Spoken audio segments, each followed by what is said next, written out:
पहाड़ों से घिरे एक छोटे से शांत गांव में आरव और मीरा नाम के दो अच्छे दोस्त रहते थे। उनका गांव बहुत सुंदर था। चारों तरफ हरे भरे पेड़, बहती हुई छोटी नदी और दूर आसमान को छूता हुआ एक बड़ा रहस्यमय पहाड़। गांव के लोग उस पहाड़ को गाने वाला पहाड़ कहते थे। कहा जाता था कि जब तेज हवा चलती है तो पहाड़ से मधुर संगीत जैसी आवाज आने लगती है। आरव और मीरा बचपन से ये कहानी सुनते आए थे, लेकिन उन्होंने कभी उस रहस्य को अपनी आंखों से नहीं देखा था। एक रात अचानक तेज हवा चलने लगी। पूरा गांव शांत था, लेकिन तभी पहाड़ की तरफ से मीठे संगीत जैसी आवाज आने लगी। ऐसा लग रहा था जैसे कोई अदृश्य बांसुरी बजा रहा हो। आरव और मीरा हैरान होकर पहाड़ की तरफ देखने लगे। अगली सुबह दोनों दोस्तों ने एक बड़ा फैसला किया। वे उस पहाड़ का रहस्य जानने जाएंगे। दोनों छोटे बैग लेकर निकल पड़े। रास्ते में उन्हें घना जंगल मिला, जहां ऊंचे ऊंचे पेड़ हवा में झूम रहे थे। नदी का साफ पानी चमक रहा था और जुगनू इधर उधर उड़ते हुए रास्ता रोशन कर रहे थे।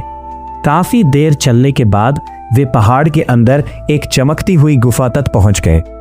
गुफा के अंदर अजीब जादुई जाहद आसमानी है। जादुई पत्थर लगे थे।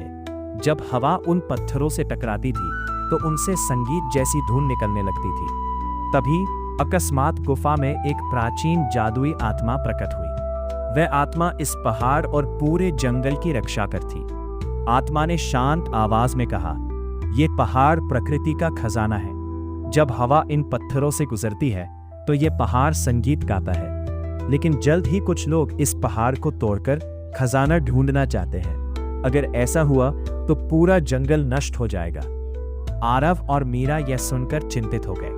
उन्होंने आत्मा से वादा किया, "हम अपने गांव को सच्चाई बताएंगे और इस पहाड़ को बचाएंगे।"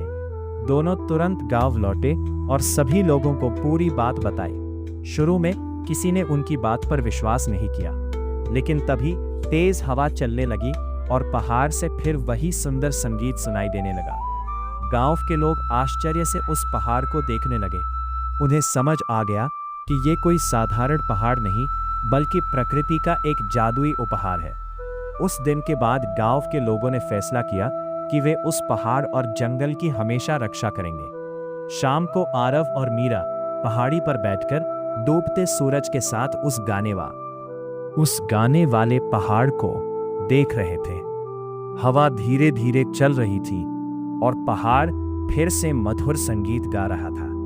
और उस दिन से वो पहाड़ सिर्फ एक रहस्य नहीं रहा, बल्कि दो छोटे दोस्तों की हिम्मत और प्रकृति के प्रति प्यार की कहानी बन गया।